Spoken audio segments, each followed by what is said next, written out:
For entrepreneurs, startups, and small businesses, it can be tough to partner with large organizations. It takes vast personal networks, years of experience, and oftentimes some luck to get your product delivered.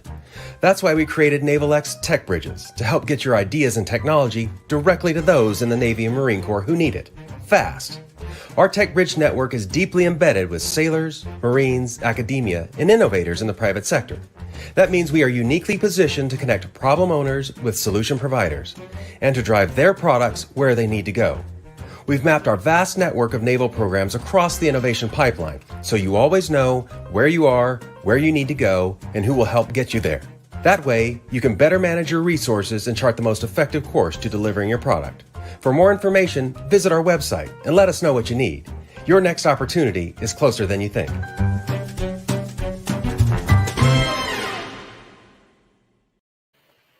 All right, what's going on, everyone? Welcome to our LinkedIn, YouTube, and Facebook family out there. I'm super excited today to bring you the Gulf Coast Tech Bridge. We've got three amazing guests today, and we have got the director of the Gulf Coast Tech Bridge, Holly Gardner. How's it going, Holly? Good, how are you? I'm doing great. And Holly is from the Naval Surface Warfare Center, Panama City Division, Yep. Which is in Florida, correct? Yes, we're in the Gulf Coast, the Panhandle of Florida. Fantastic. And then we've got the deputy director of the Gulf Coast Tech Bridge, Joe Calantoni. How's it going, Joe? All right. How are you, Mr. Mohawk? I'm doing great. Mr. Mohawk, is that like my father or is that me? I don't know. Joe is from the U.S. Naval Research Laboratory at the NASA Stennis Space Center, which is down near New Orleans, correct? That's correct. We're about halfway between New Orleans and Biloxi, Mississippi. Fantastic. And we also have Captain Micah Weltmer. How's it going, sir? Good, Matt. How are you? I'm doing fantastic. And Captain Weltmer's from the Naval Meteorology and Oceanography Command, not too far from Joe, I believe. That's right. Same facility. Fantastic. So we're going to start with Holly. First of all, if you guys are out there, let us know you're there. If you've been to a NavalX Live before, we want to know where you're coming from, where you're joining from. As we kind of have a conversation, this isn't meant to be one way. We want you to throw your questions. If you have questions about tech bridges or this new Gulf Coast Tech Bridge, please put them in the chat. We will. I'll pull them on screen, and our awesome team here will answer them. And I'll try not to throw them too many curveballs. And but first, Holly, let's get started. Tell us about what is the Gulf Coast Tech Bridge and where are you? Great. So the Gulf Coast Tech Bridge actually spans 4 states between Florida and Louisiana. And what we do is we try to connect the warfighter, the people at the pointy end of the spear, serving, figuring out what their problems are, and connecting them with the field-ready solutions as quickly as possible. We do that by leveraging this network of tech bridges and stakeholders. In our tech bridge, we're excited to have 3 people partnering together. We have, I'm from the Naval Surface Warfare Center, Panama City Division. We have the CINMOC and NRL South as well. So we span from, basic R&D to operational. So it's really a pretty incredible partnership that we have here. That's fantastic. And you started talking about directly connecting to the pointy end of the spear, which goes right to Captain Weltmer. Excuse me. One sec. Hey, we're live. You cough, you cough. That's just how it is. So, sir, is this a pretty exciting opportunity for you guys to have connection directly from the warfighter? Yeah, it's definitely exciting, Matt. We have a small workforce, but there a lot of education, a lot of technical expertise in meteorology and oceanography. Of course, Southern Mississippi here, actually, Stennis Space Center is the largest concentration of operational oceanographers anywhere in the world. We have the Naval Oceanographic Office right across the street and next door to the Navy Research Lab. And so So we're always trying to think on that bleeding edge, but our problem, not really a problem, but where we lack is our access to R&D. We have the NRL folks across the street, but what the tech bridge is really going to do for us is get us that access to the rest of that network all across the country, dealing in those technical areas that we really want to try to leverage. That's fantastic. And more coming to you here in a moment. We'll kick it over to Joe. Joe, don't worry, I won't just leave you quiet there. But before I do that, again, thanks for everyone that's joining. We see some folks from Tech Farms LLC. How's it going? Stephen Burrell's joining from San Diego out at NavSup. That's fantastic. Troy Clark, which is Holly, your fellow Tech Bridge director. Welcome you to the Tech Bridge family. And we got Christian watching from Fort Walton Beach, Florida. Beast Code, there you go, Christian. Fantastic. So yeah, if you guys are out there, this is your chance to ask questions. We'll keep chatting a bit, but if you have questions for the team, what the Tech Bridge means, if you're down from the areas they're in, please ask away, and we'll bring them on screen for you. But Joe, I'm going to come back over to you for a minute. So, what does this mean for the Navy Research Lab to be involved in this kind of? You guys already kind of partner with the other areas, but now officially a Tech Bridge. What does that mean for y'all? Yeah, thanks, Matt.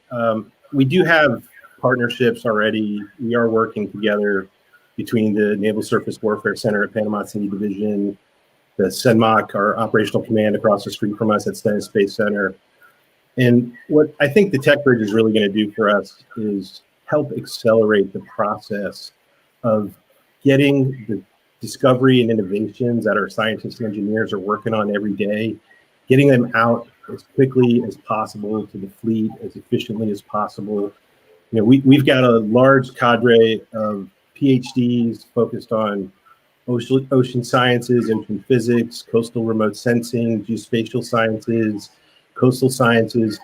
And these folks, they need this partnership. They need these strong partnerships with industry and with the operational command to turn their science into products and, you know, the next big thing that the Navy is going to need to accomplish their mission in this region that we're focused on. Fantastic. No, that's great. And that's kind of how the Tech Bridges really are. Is it's not creating anything new. You guys are already partnering, you're working together. It's kind of giving you that official stamp to kind of help so that you can leverage the NavalX network. And as we've talked to on previous Tech Bridge events like this, if someone comes to you, you are now not just Holly and Joe, and you are also this massive network that spans the globe. Last week, we just did something with London, and the next day we announced we had one of these with Hawaii. And so it's really cool to see that network grow. And we got some more folks. What's going on, Ken and Chad? Chad's watching from Huntsville, and Ken's watching from FSU. As you guys have questions, please ask them. And otherwise, if you don't ask them, that means I ask them questions. And we want to make sure we're here for you all out there learning what you want to know. Holly, I want to cut back over to you for a sec. So because everything that this Tech Bridge kind of focuses on is all the way from the bottom of the ocean floor all the way to space, right? Yeah, so it's a pretty neat collaboration. We have 3 focus areas with some threads throughout.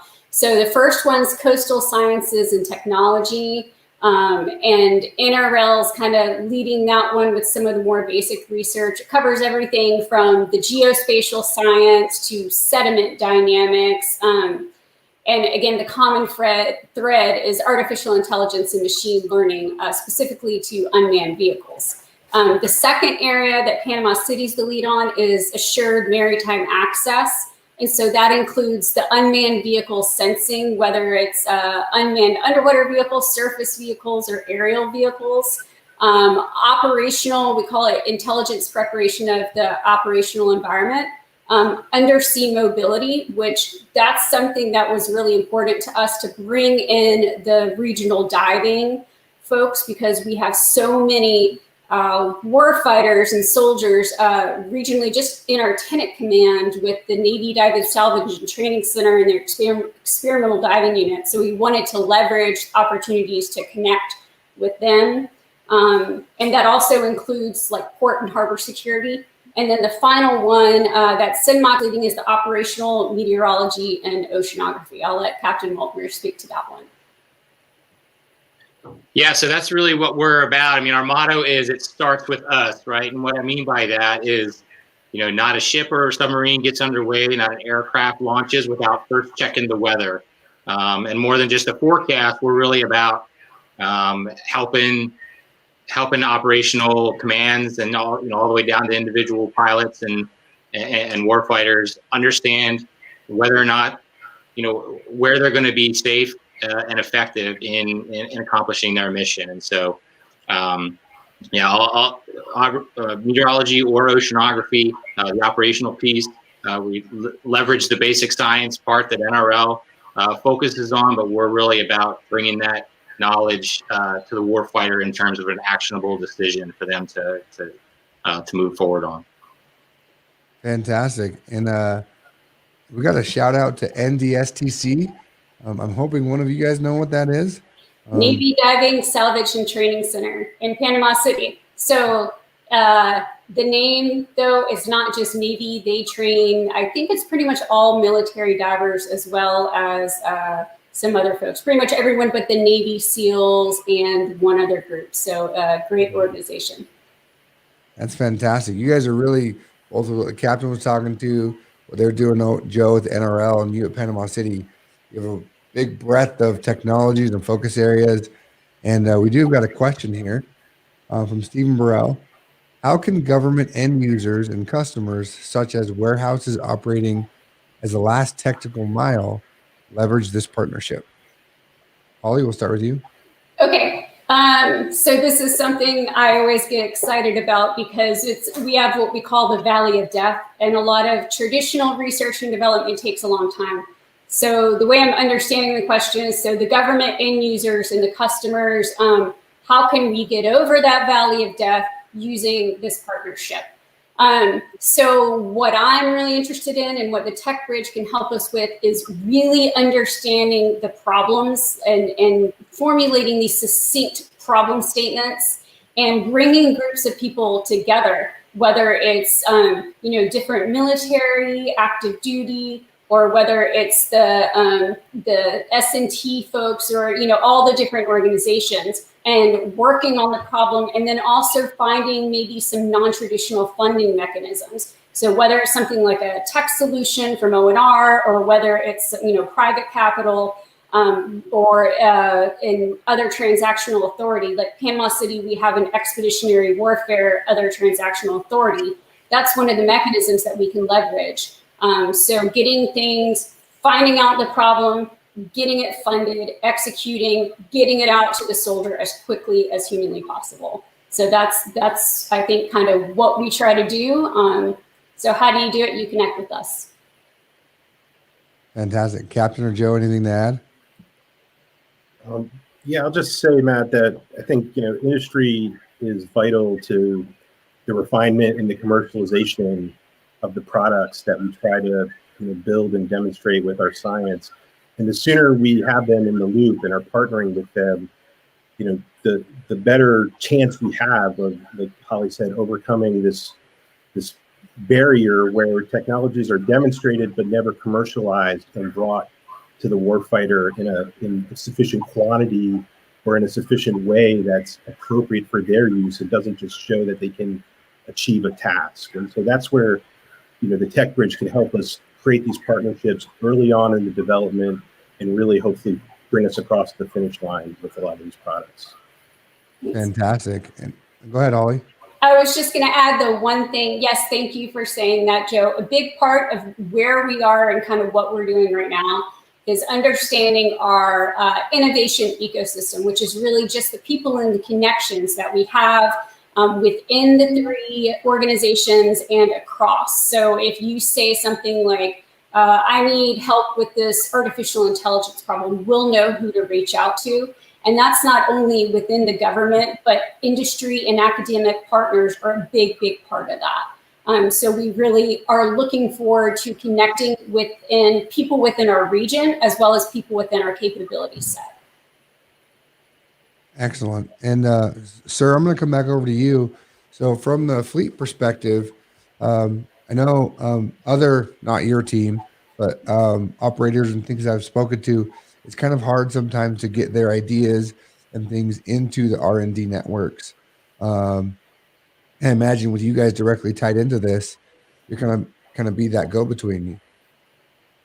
Yeah, that's really what we want to get out of this. We like I said before, we have a lot of really talented, dedicated folks working for us, and we have lots of ideas. But tapping into that R&D network is really where we've been lacking. And this is, we have lots of partners across the country, but we're really small, so we're only able to get to so many different venues or so many different places, talk to so many different people. And so if we can bring all that together in the operational, the environmental realm, through this tech bridge, that just creates that ecosystem that we can really leverage that much more, as well as the vehicles, like Holly mentioned, OTAs, and we've been we've been engaging recently with the Antex series of evolutions and for technical demonstrations. So we're really involved with that, and so that's already expanding our network. But man, we're really looking forward to what this tech bridge is going to be able to bring us.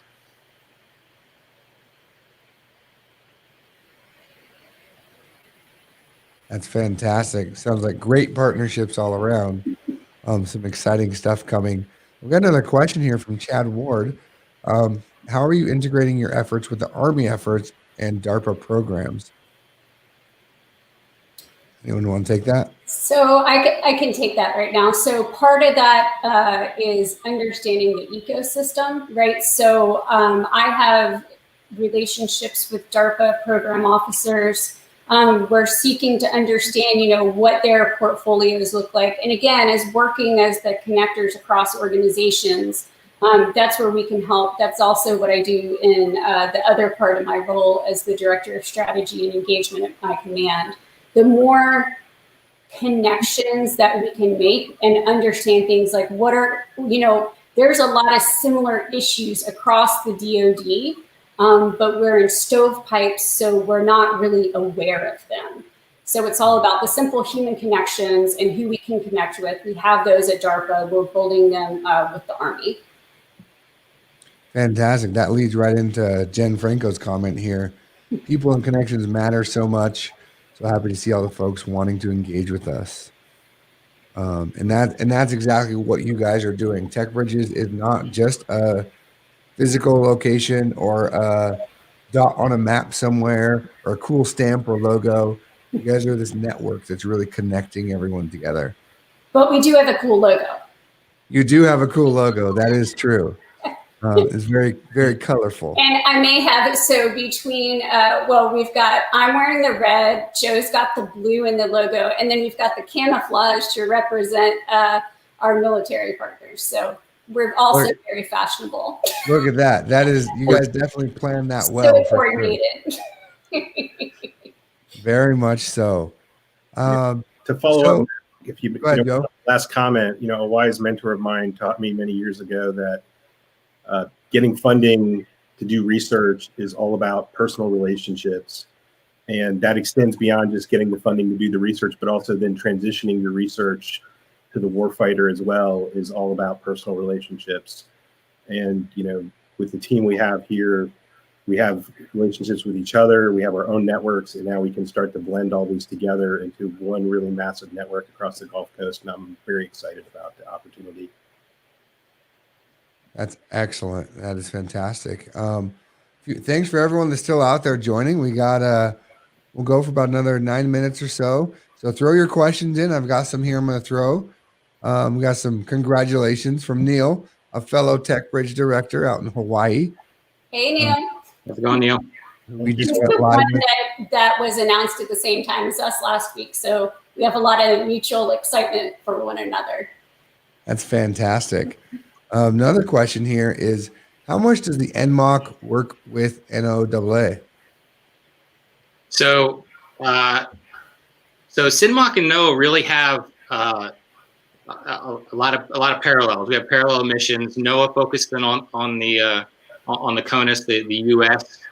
Interest, and us a lot more international, obviously focused on naval applications. But so we actually leverage a lot. We share a lot of technology, a lot of techniques, a lot of basic science back and forth. There's a formal agreement called C-Note out there that really codifies that relationship, and I can't recall the acronym, the extended acronym at the moment, but that extends into all kinds of areas: data sharing, autonomous vehicles. They're a participant with us in the Antex series, which I already mentioned. So we while we maintain individual infrastructures, we share an awful lot of knowledge, interest, and and technology between us.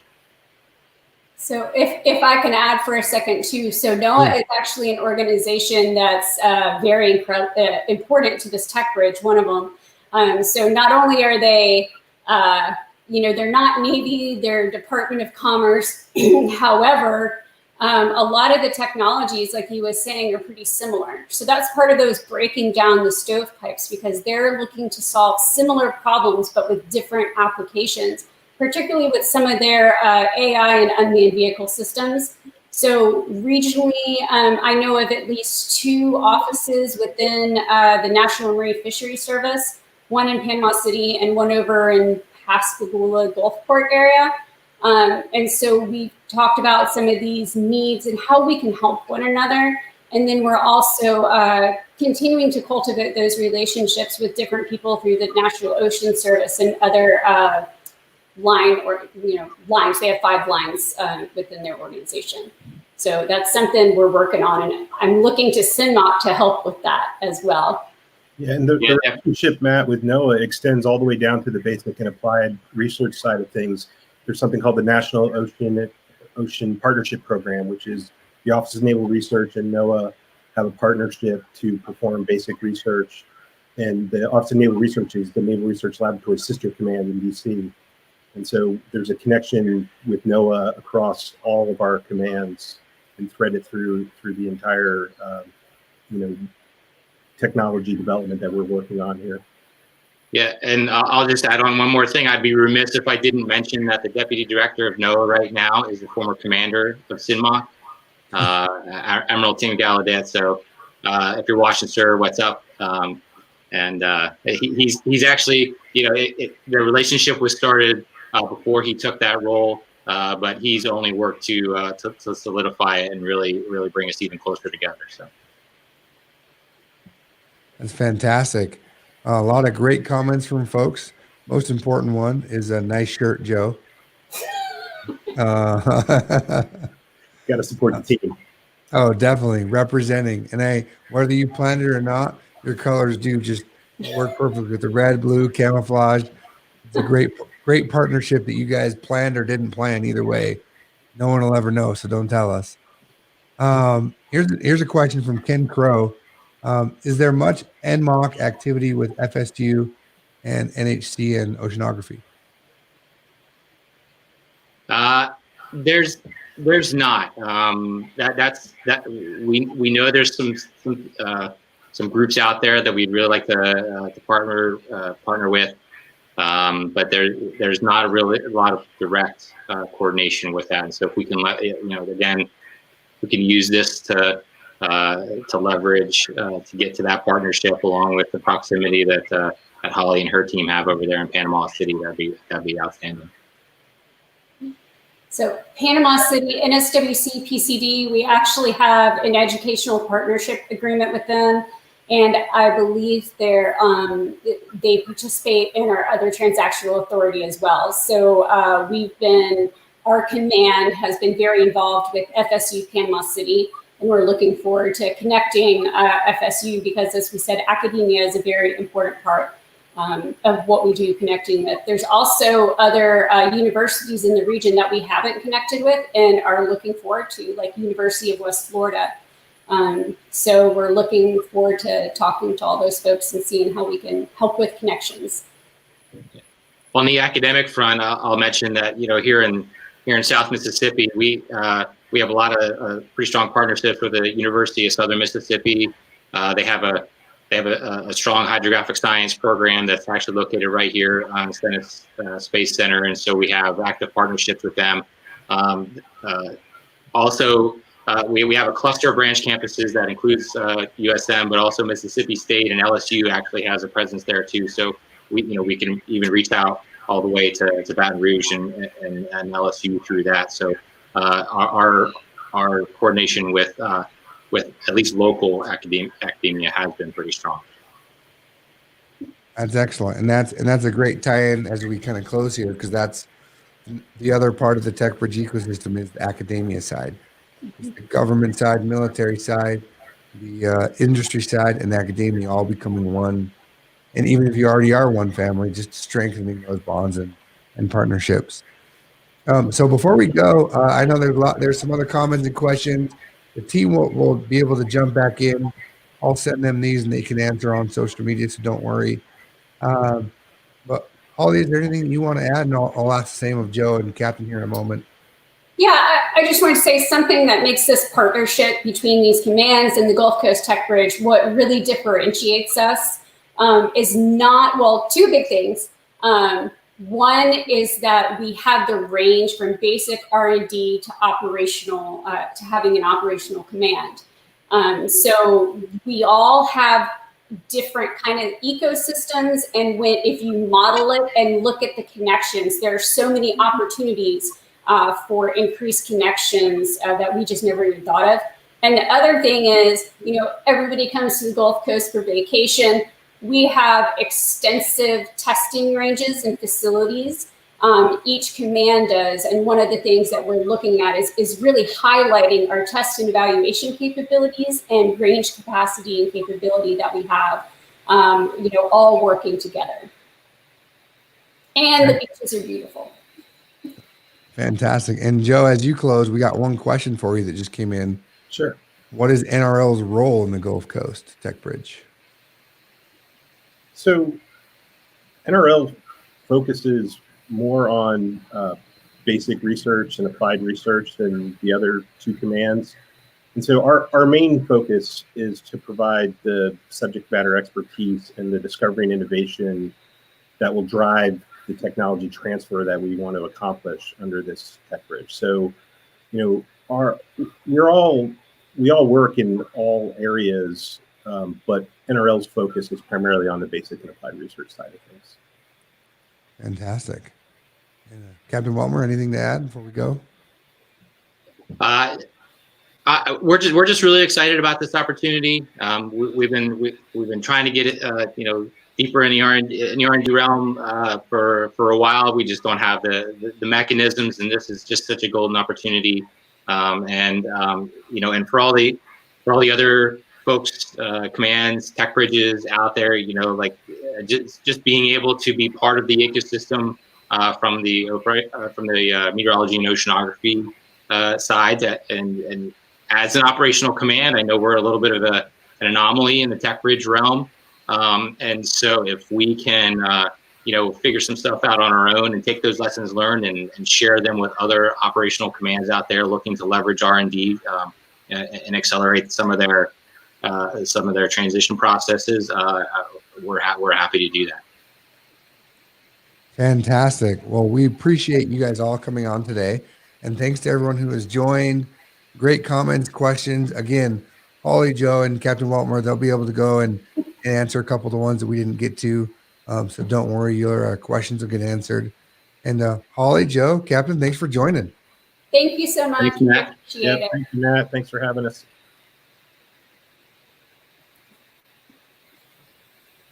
You're welcome, definitely.